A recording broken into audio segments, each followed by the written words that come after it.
కూటమి సర్కారు వైద్య రంగాన్ని నిర్లక్ష్యం చేస్తోందని మండిపడ్డారు ఉమ్మడి చిత్తూరు జిల్లా వైఎస్ఆర్సీపీ అధ్యక్షుడు భూమన కరుణాకర్ రెడ్డి. 320 కోట్లతో పద్మావతి పిల్లల ఆసుపత్రి నిర్మించాలని వైఎస్ జగన్ నిర్ణయించారని తెలిపారు. వైఎస్ఆర్సీపీ హయాంలో 80% పనులు కూడా పూర్తయ్యాయి, కానీ కూటమి అధికారులకు వచ్చాక పనులు జరగటం లేదన్నారు. 20% పనులు ఏడాదిన్నరగా జరగటం లేదని ఆరోపించారు భూమన.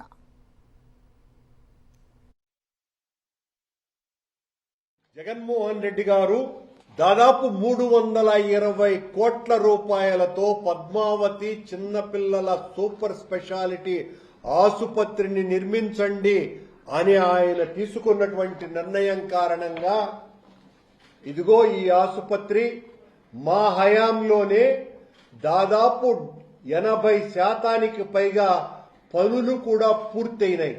మిగతా 20% పనులు 1.5 సంవత్సరాల కాలంగా నత్తనడుకున జరుగుతున్నాయి.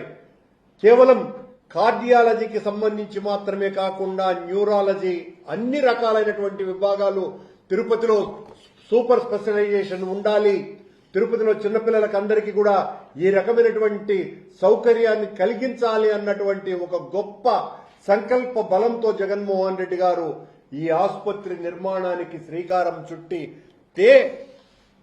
1.5 సంవత్సరాల కాలంగా అది నత్తనడకన నడుస్తున్నది.